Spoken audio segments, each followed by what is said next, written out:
جب مطلب کی وفات ہوئی تو یہ سرداری حضرت عبد المطلب آپ صلی اللہ علیہ وسلم کے جد امجد عبد المطلب کی طرف منتقل ہو گئی، وہ اس قبیلے کے سردار بن گئے۔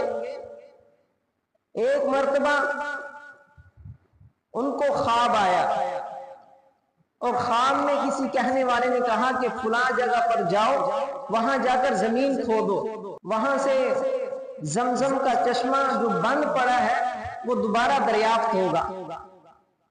اور یہ خواب ان کو تقریباً 3 دفعہ آیا۔ جب تیسری دفعہ خواب آیا تو انہوں نے اپنے بیٹے حارث کو لیا، اس وقت ان کے سب سے بڑے بیٹے حارث تھے، اپنے بیٹے حارث کو ساتھ لیا، اس جگہ پر کھودنا شروع کر دیا جو خواب میں دکھائی گئی تھی، جو خواب میں بتائی گئی تھی، جس جگہ کی تعیین کی گئی تھی خواب میں، اس جگہ پر جا کر کھدائی شروع کر دی۔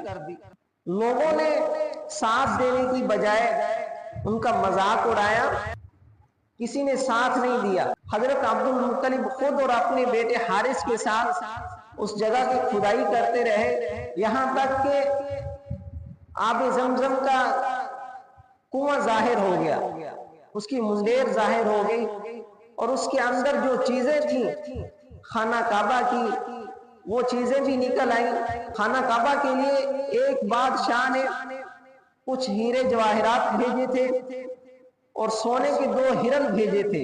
اس سے پہلے ایک تاریخ ہے کہ جب حضرت اسماعیل علیہ السلام وہاں پر رہتے تھے، زمزم کا کنواں تھا، پانی تھا، تو ایک قافلہ وہاں سے گزر رہا تھا، بنو جرہم۔ انہوں نے جب پانی کو دیکھا، چشمے کو دیکھا، تو انہوں نے وہیں پر اپنا پڑاؤ ڈال دیا، وہیں پر رہنا شروع کر دیا۔ حضرت اسماعیل علیہ السلام اپنی زندگی میں خانہ کعبہ کے خود متولی رہے، خود سرپرست رہے۔ حضرت اسماعیل علیہ السلام کے اس دنیا سے رخصت ہونے کے بعد ان کے 2 بیٹے نابغ اور قیدار یکے بعد دیگرے خانہ کعبہ کے متولی بنے۔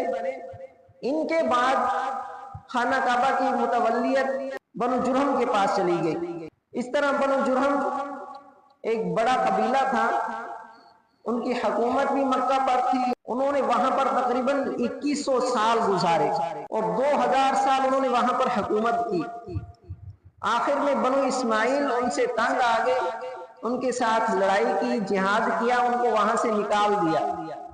بنو جرہم وہاں سے جاتے ہوئے جو زمزم کا چشمہ تھا، کنواں تھا، اس کو بھی بند کر گئے، اور خانہ کعبہ کی جو چیزیں تھیں وہ بھی اس میں ڈال کر اوپر مٹی ڈال دی، اور پھر وہ ایسا بند ہوا کہ لوگ اس کا نام و نشان بھول گئے۔ پھر اللہ تعالیٰ نے آپ صلی اللہ علیہ وسلم کے دادا عبد المطلب کو خواب میں وہ جگہ دکھائی کہ فلاں جگہ کھودو، وہاں سے زمزم کا کنواں دریافت ہوگا۔ عبد المطلب نے وہاں سے جگہ کھودی تو وہ کنواں نکل آیا، تو پھر لوگوں نے کہا کہ اس میں ہمارا بھی حق ہے۔ تو حضرت عبد المطلب نے فرمایا کہ یہ کنواں اللہ تعالیٰ نے مجھے خواب میں دکھایا، میں نے کھدائی کی، اس پر صرف میرا حق ہے اور کسی کا حق نہیں ہے۔